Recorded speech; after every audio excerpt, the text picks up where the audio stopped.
है गाइस, स्वागत है एक और ब्लॉग में। और आज बात करने वाले हैं कि विदेश आने का सही प्रोसीजर क्या है। तो स्टार्ट करते हैं गाइस। अगर विदेश आना है तो सबसे पहले आप किसी काम का नॉलेज रखिए कि हाँ, इस काम का मैं प्रॉपर ट्रेड, मुझे नॉलेज पता है कि मैं या वेल्डर, फिटर, रिगर या कारपेंटर पे कोई भी ट्रेड का आप एक काम पहले चॉइस करके पहले उससे काम सीख लो।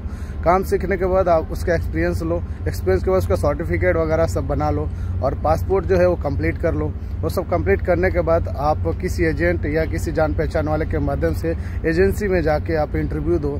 इंटरव्यू देने के बाद क्या है, उसका जो टर्म एंड कंडीशन उसको चेक करना। जैसे मान के चलो 1 साल में छुट्टी जरूर लेना। 1 साल में छुट्टी लोगे तो सबसे बेहतर रहेगा कि आप कभी भी दिल नहीं किया तो आप घर भी जा सकते हो, मन भी लगेगा।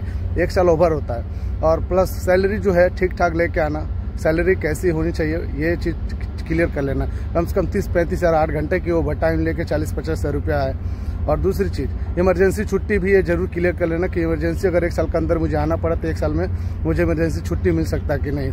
ये सब क्लियर करने के बाद कितने पैसे भरने हैं ये जरूर ध्यान रखना है, क्योंकि बहुत सारे 1 लाख रुपये मांगते हैं, 2 लाख रुपये मांगते हैं। तो भाई इतना मत देना। 2 लाख 3 लाख रुपये यूरोप के लिए लगता है। अगर आप गल्फ में आते हो तो गल्फ में ज़्यादा चार्ज नहीं है, 40-45 हज़ार से स्टार्ट है, 60-70 हज़ार तक जाता है। तो आप देख लो, कोशिश कर लो कि पैसे जो है वो सोच समझ के देना और कुछ ना कुछ कम बेसी का हिसाब किताब लगा के जाना, अपना मैनेजमेंट बैठा के लेना।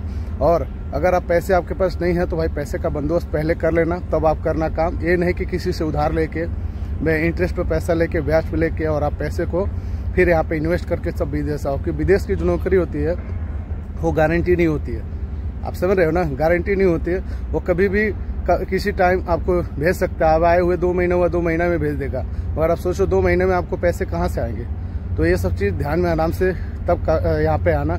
और यहाँ आने से पहले जो वीज़ा प्रोसेसिंग है, वीज़ा जब भी आए तो वीज़ा भाई चेक कर लेना, क्योंकि वीज़ा में भी ये लोग कुछ न कुछ गड़बड़ी कर देता है। ये लोग इंटरव्यू मारेगा, किसी और कंपनी जो आया रहेगा उसका इंटरव्यू ये लोग लेगा और वीज़ा किसी और कंपनी का दे देगा, यानी सप्लाई में डाल देगा, आपको पता नहीं चलेगा। तो वीज़ा जो है चेक करके आओ। प्लस अपना जो है मेडिकल वगैरह कराओ। मेडिकल से पहले आप ये चीज़ हमेशा चेक करो कि मेरे अंदर कोई दिक्कत परेशानी तो नहीं है ना। ऐसा बहुत लोगों को पता रहता है कि मेरे अंदर ये बीमारी रहता है, तो वैसा सोच कर मेडिकल कराने जाओ तो हार्ड मेडिकल होगा 4-5-6 हज़ार का, तो आपका फ्री में लॉस चला जाएगा। तो जो चीज़ आपको पता है वो चीज़ पर आप गलती मत करना, नहीं तो नुकसान जाएगा। और कोशिश करना कि अपना खुद का कमा के कुछ पैसे इकट्ठा करके तब कुछ लेन देन करके आओगे तो सही रहेगा। नहीं तो माँ बाप को आगे खड़ा करके ब्याज पे पैसे ले लो और इधर आ जाओ। इधर की नौकरी कोई गारंटी नहीं है, रहेगा या नहीं रहेगा इसकी क्या गारंटी है। ठीक है, अगर वापस कर दिया तो माँ बाप के ऊपर ज़्यादा दिक्कत आता है। तो ऐसा मत करो भाई। माँ बाप का जो दिक्कत परेशानी औलाद से बड़ा उम्मीद रहता है पैसे को लेकर, या कुछ करेगा, हमारी हेल्प करेगा। तो ये सब चीज़ हमेशा अपने ऊपर भी रिस्क लो, कुछ आपका भी ये फर्ज बनता है। और यहाँ आने के बाद कभी भी भाई जो चीज़ नहीं पता है यहाँ के भाइयों से पूछो, नहीं तो आप किसी और से भी पूछ लो, तब जाके यहाँ नियम को फॉलो करो। क्योंकि अलग अलग कंट्री का अलग अलग थोड़ा नियम होता है, उन नियम को फॉलो करो। और यहाँ पे क्या है, ओवर टाइम जो है 2 घंटा 3 घंटा काम के हिसाब से चलता रहता है। और यहाँ का जो नियम है वो बिल्कुल अलग होता है, हर कंट्री का अलग होता है, जो आपको नहीं पता होगा। तो जब अपना कंट्री छोड़ना तो नियम जो है वो आप फॉलो करने के लिए वहीं से दिमाग में बैठा लेना। और इस्लामिक कंट्री में आओगे, गल्फ में, तो भाई गर्मी ज़्यादा मिलेगी। मगर अगर आप यूरोप में जाओगे तो आपको गर्मी थोड़ा कम मिलेगी, ठंड ज़्यादा मिलेगी। तो आप ये सब भी क्लियर कर लेना कि आपको ठंडी पसंद है, गर्मी पसंद है, उससे आप अपना डिसीजन लेना। और नए में आपको सैलरी अगर कम भी मिले तो आप आ सकते हो। जब आपका एक्सपीरियंस हो जाएगा तो एक्सपीरियंस के बाद आप अच्छी खासे सैलरी ले लोगे, उससे कोई दिक्कत बात नहीं है। तो पहली बार क्या है, सैलरी का ज़्यादा कंप्रोमाइज मत करना। मगर कम का मतलब इतना कम में आ जाना कि 15 या 16 हज़ार बेसिक पे आ जाना। कुछ लोग इतने कम सैलरी पा जाते हैं, आने के बाद बोलते मेरी कम सैलरी है। तो ऐसा नहीं सोचना भाई। कम से कम एक एवरेज हिसाब से अपना पैसा, अपना पेमेंट देख लेना, तो उस हिसाब से आओगे तो सही रहेगा। और दूसरी चीज़, एक और सबसे इम्पोर्टेंट बात बता दूँ मैं आप लोगों को कि जिस कंपनी में आओ उस कंपनी जरूर चेक करके आना। आपको नहीं पता, किसी और भाई से पूछ लेना। पूछ के तब आओगे तो बेहतर रहेगा आपके लिए। नहीं तो यहाँ आने के बाद 2 साल के पहले छोड़ता नहीं है, क्लियर दिमाग पर रख लेना भाई। आप रोओगे गाओगे कोई फ़ायदा है नहीं। ये सब सारी चीज़ें जो टर्म कंडीशन है सब चेक करके आना। और 1 साल की छुट्टी वगैरह आओगे ना कोई कंपनी, तो मैक्सिमम जो कंपनी बहुत अच्छी होती है, तो देख के आओ, आपके लिए बहुत बेनिफिट होगा, प्रॉफिट होगा। और यहाँ पे नियम इंडिया से और विदेश का नियम बहुत फ़र्क होता है। और आप कोशिश करना कि भाई अगर आप 10 पढ़े हो या 12वीं पढ़े हो, अगर उसके बाद अगर आपको कोई कोर्स किए हो तो और बेहतर रहेगा, क्योंकि आपकी थोड़ी बहुत इंग्लिश नॉलेज रहेगी तो यहाँ आने के बाद क्या है, कोई ना कोई पोस्ट मिल जाता है आपको एक्सपीरियंस के हिसाब से। ये सब सारी चीज़ें जो भी हैं आप इंक्वायरी करके अच्छे से जांच पड़ताल करके अगर आओगे ना तो आप विदेश में कभी फंसोगे नहीं, बिंदास रहोगे, मस्त रहोगे। और आपको यहाँ आने के बाद जो एक्सपीरियंस मिलता है शायद आपको इंडिया में नहीं मिलेगा। तो आप कोशिश हमेशा यही करो कि आप हमेशा कुछ सीखने की कोशिश करो, और जो चीज़ पता नहीं है अच्छे से इंक्वायरी करके आओगे तो आगे फंसोगे नहीं।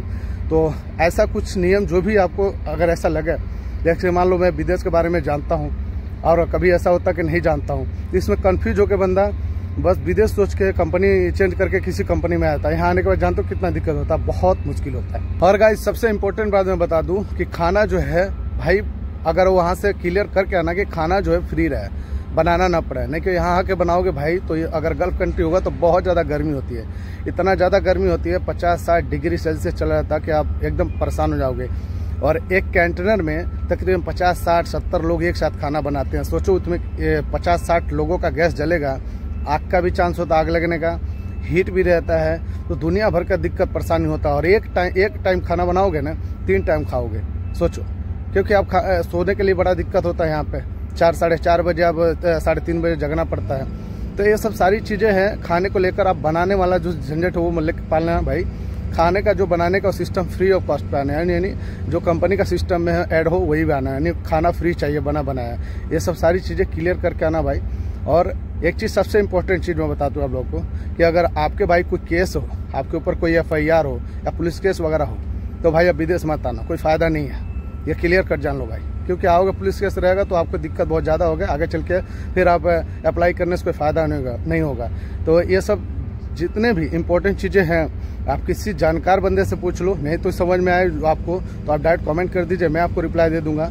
फिर भी आपके अगर कोई करीब वाला हो, आपको मतलब आपको जहां अच्छा लगे, आपको जैसा लगे, आप उस हिसाब से इंक्वायरी क्लियर करके आओगे तो आप कभी फंसोगे नहीं, बेस्ट रहोगे और बढ़िया रहोगे।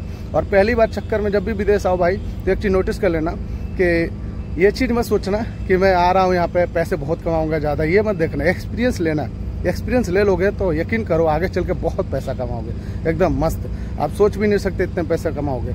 और ज़्यादा पैसे अगर कमाना है तो भाई आपको जाना पड़ेगा यूरोप कंट्री। यूरोप कंट्री में आपको पैसे ज़्यादा मिलेंगे और यूरोप कंट्री का जो सिस्टम है वो काफ़ी बढ़िया होता है। और किस काम में आना चाहिए ये भी मैं बता देता हूँ आप लोगों को मेरे हिसाब से कि इलेक्ट्रीशियन, और इलेक्ट्रीशियन में बिल्डिंग लाइन करनी चाहिए, जो बिल्डिंग के अंदर काम होता है, फील्ड का काम जो होता है, पैनल बोर्ड से रिलेटेड ये सब में काम होगा तो अच्छा है।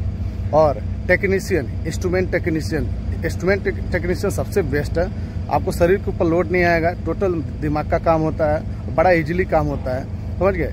तो ऐसे ये सब काम में आओगे तो बेहतर रहेगा। बाकी वेल्डिंग में आओगे, फिटर में आओगे, रिगर में आओगे, गैस कटर में आओगे, ग्राइंडर में आओगे, तो भाई ये सब हार्ड वर्क होता है। आप ये चीज़ क्लियर कर लेना, इंस्ट्रूमेंट फिटर, इंस्ट्रूमेंट टेक्नीशियन और इलेक्ट्रीशियन, ये थोड़ा सा डिफ है। और एसी में भी आ सकते हो, अगर एसी का भी अगर काम जानते हो तो वो भी अच्छा है। एसी वाला भी काम अंडरग्राउंड रहता है, थोड़ा शरीर से रिलेटेड थोड़ा अच्छा रहता है, तो ये भी एक अच्छा रहता है। डक्ट का काम होता है वो भी अच्छा है। और ये जो कॉपस के टाइप का होता है भाई उसमें मत आना भाई, बहुत दिक्कत होता है। सीट वीट लगाने वाले में भी नहीं आना भाई, बहुत दिक्कत होता है विदेश में, इतना हीट होता है कि आप परेशान हो जाओगे। तो ये सब सारी चीज़ें जो है मैं अपने हिसाब से बताया हूँ, बाकी आपको जो अच्छा लगे आप अपने हिसाब से कीजिए। मगर मेरा सजेशन ये रहेगा कि इलेक्ट्रीशियन फील्ड का, यानी जो पैनल बोर्ड से रिलेटेड काम करता है, हैवी लेवल का हो, नहीं तो केबल ज्वाइंटर जो होता है उसकी भी सैलरी भी अच्छी होती है और शरीर से रिलेटेड अच्छा रहता है। और इंस्ट्रूमेंट टेक्नीशियन तो बेस्ट होता है। ज़्यादा जानकारी के लिए आप भाई यूट्यूब पे जाके सर्च भी कर लेना इंस्ट्रूमेंट के बारे में, जिसको नहीं पता है आप सीख सकते हैं। अगर आपके पास अगर टाइम है, अवेलेबल है, तो आप भाई ITI वगैरह पढ़ लिख के, अगर आपके पास सक्षम है तो और बेस्ट रहेगा। यहाँ पे सैलरी पैकेज पोस्ट पाने का बहुत सारा चांस होता है। तो ये सब सारी चीज़ें आप लोग क्लियर समझ चुके होंगे। और ब्लॉग जो आपको मैं अभी आप लोग से माध्यम से शेयर कर रहा हूँ, ये ब्लॉग में अगर कोई दिक्कत परेशानी मेरी तरफ से हो रहा है तो भाई मैं क्षमा चाहता हूँ। अगर चैनल पर नए हो तो सब्सक्राइब कर लीजिए, लाइक कीजिए और बेल आइकन को प्रेस जरूर कीजिए।